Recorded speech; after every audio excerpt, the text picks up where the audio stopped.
All right. Thank you, everyone, for joining this morning. This is another week. Probably this is our second week in this month of June. And on Friday, we saw this momentum that happened after the release of NFP. Forecast was 85. Forecast was 85.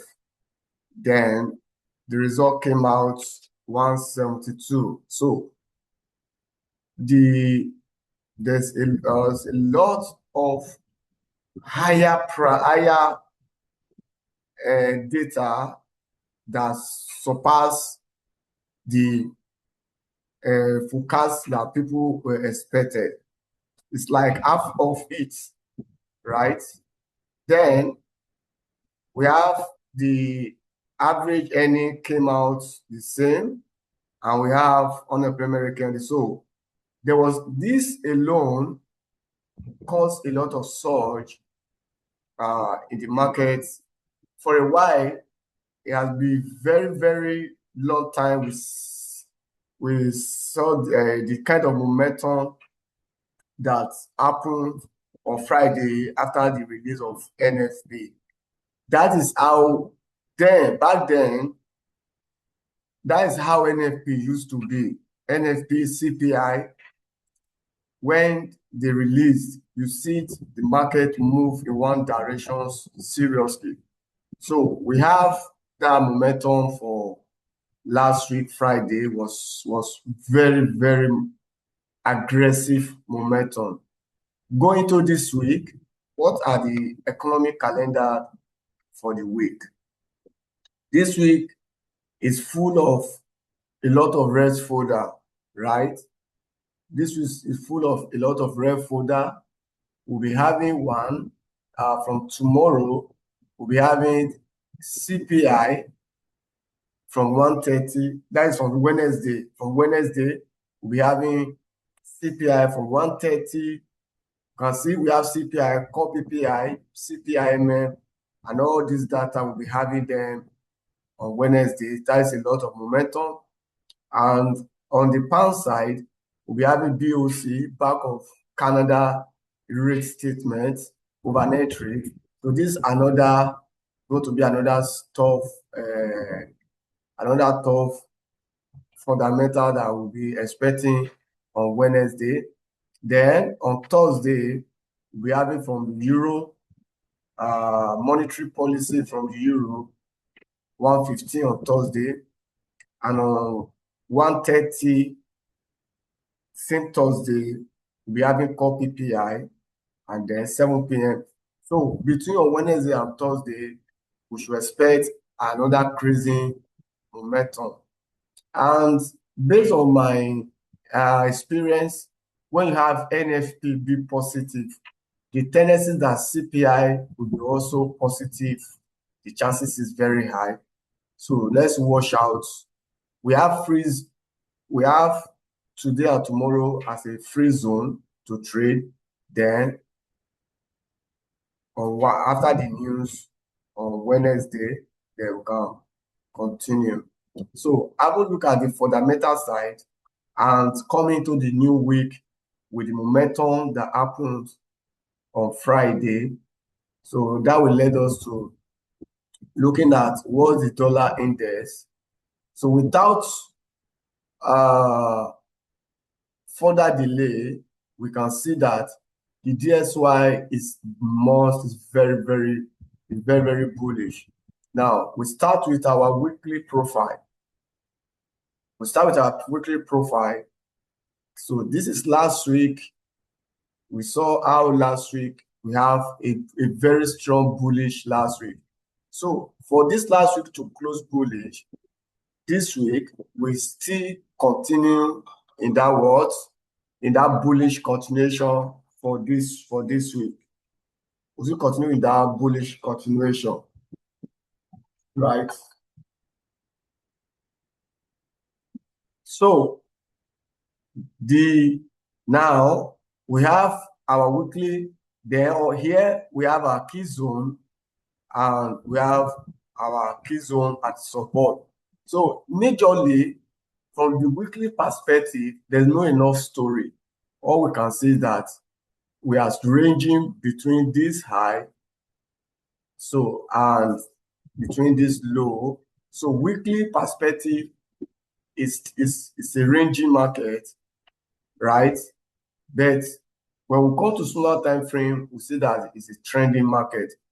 So this week now, our focus more is what? To look for a bullish. And drop into daily time frame, you can see how. So looking at DSY from a daily perspective, if I remove this resistance and remove this support, then we can now look at it in a SMC way, that this is our last high. So that last high mitigate this place. That gave us what? A kind of break of structure, right? So we have a break of structure there, and then price came. Okay, so initially we have, okay, this is our break of structure, right? It's a break of structure, and price came up. This one become what? Our shifting market structure. So now, majorly from a higher time perspective, this guy is bullish. So we can see how he formed a bottom, a lower high. So we expect what? A higher push on DSY. So DSY is more bullish. DSY is bullish. And then we came to where, let's see, price came to discount, find a support from the discount.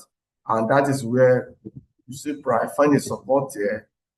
And now we can see that price is using that support to push up. So daily, weekly showing us we are bullish, daily showing us we are bullish, 4 hours now. So we should be our time frame, analyst time frame. So 4 hours, this is our last break of structure. Now, where's our swing low? A lot of people will be making a mistake by using this place at the swing low. No. If you make this place your swing low, you may get liquidated. Price may induce that place. So we'll be using this low here as what? As our external low for. So that's our external low on DSY. So for now, we don't have external high because we are not seeing retracement. So whenever we have external high, or let's say we have external high in this format, so we wait for price to come to print discount, and from there we can look for what? Bullish opportunity. So from DSY, for going into this week and going to the CPI week, we are bullish on DSY, and all higher time frame is spotting out bullish. Weekly is spotting out bullish, daily is spotting out bullish, and 4 hours is spotting out bullish. So all we need now is what? A retracement or a pullback. Maybe price taking out this liquidity below that low, then we can look for what? Opportunity to get long on DSY. So if DSY is bullish, then what do we be expecting on Euro? So EURUSD is giving us a bearish market. So same thing applicable here on Euro. We are from a daily time frame, which is higher time frame, price, we have been analyzing this market as a bearish. Here we have what? A break of structure. Price came down, give us shifting market structure. And now we have price that came to where? Premium. So we can see that price came to premium, then price liquidate that high, then we'll be having. So we expect a pusher down, and this will be what? Our drawn liquidity. Although price has given us a lot of ranging, especially here. So here now is like a bearish flag, So we have a bearish flag that formed. This is what we call a bearish flag. This is a bearish flag, right? So a bearish flag formed, then we have price liquidate. How do we trade in a ranging bearish flag like this when price break out? Now that price has broken out, it shows that price is ready to push down. But you are not meant to what? To jump, enter the sell. And normally, there's what we call the equilibrium of this equilibrium. So the middle of this line is equilibrium, or the last order block that caused a break of structure. So we can use the whole everything supply here, whereby if price come back to supply, then that is where we want to look for a bearish opportunity. So on Euro USD, we are waiting for what? A bearish opportunity on a retracement. We have a break of structure to the downside on 4 hours. This high become what? Our external high. Now we don't have external low yet, but I would love to say as price return to the equilibrium of this range, that is where I'll be looking for opportunity to look for a sell. So that is Euro USD for us. It's very straightforward. What we are looking out to do. That leads us to GBP USD. GBP USD now 4 hours. Let's stay on 4 hours. We have this is our last break of structure. This low is qualified as break of structure. Why? Because we have this printed this high, we have price taking our liquidity above this high, then we have price break structure. Now let's see, price came to, this is also, we can use it as a premium. It may not come to deeper place. It's a premium. Initially, I was waiting for price to mitigate this liquidity above that high, but the momentum that came on Friday did not allow price to get to where I would have loved to sell from. So that is straight for us. Now we have our external high, external low. So price has not taken external low. Price value up to premium and sell off. So we have this external low now. We have external low. Once that external low is broken, if you have this guy broken like this, then another break of structure will continue. So this is what we begin to experience. But if this guy take liquidity below this external low, if we will not see 4 hour or daily candle close below this low, we may have a buyback. Maybe by that time, here will be an inducement, then that will give us a more push and low. So we continue looking at the development of GBP USD. But I can tell you, the market, dollar is very, very strong. We don't want to trade against dollar for now. We don't want to trade against dollar. Then let me talk of gold. Right. Those of us that have been following me, you know, I predicted when gold was still here, I said gold is coming to this place. And now we are finally, in fact, this is where we have this, where everything here we can regard it as an imbalance. So gold has traded to that. And now, when you look at this descending channel, that gold has been what? Has been trading on this descending channel, forming top, forming this thing. So now we have it. So anything can happen for now. We may experience what? A kind of push up on gold, but you must be very, very careful. For me, gold still remain sell. So I will still, so we have what? Now another break of structure for gold. You can see here we have a break of structure, price rally up, take liquidity, and then price has been selling. Now where price can give another break of structure. So any moment price come back, then we can look for a further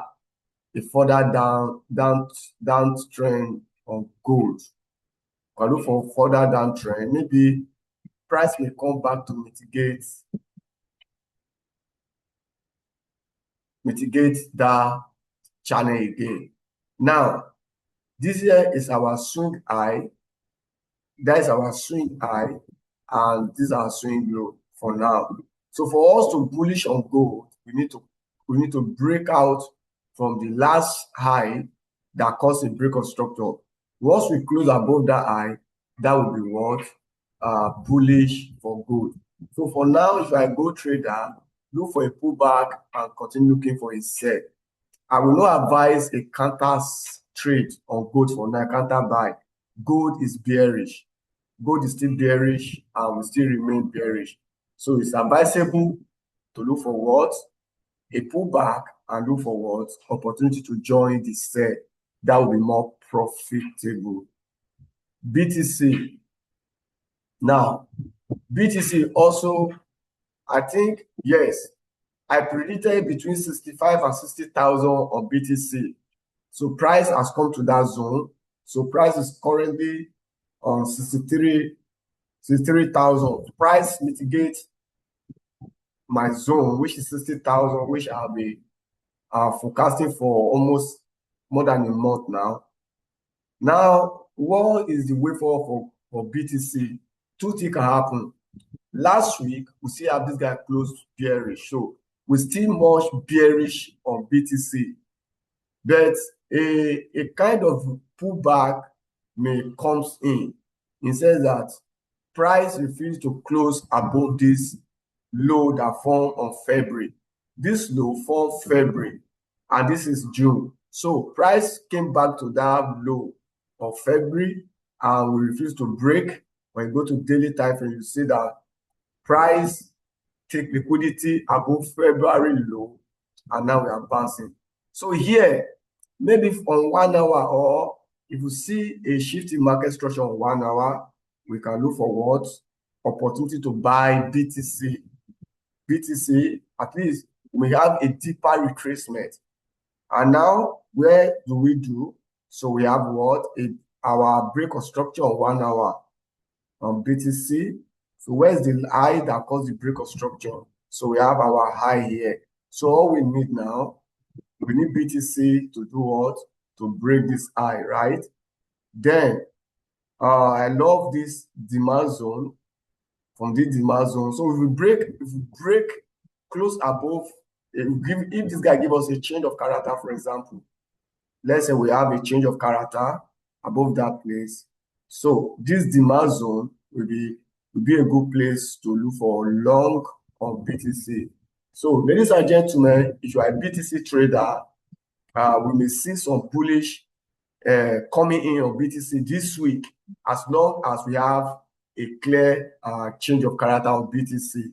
So that is the forecast on BTC, gold, DSY, EURUSD, and then GBP USD.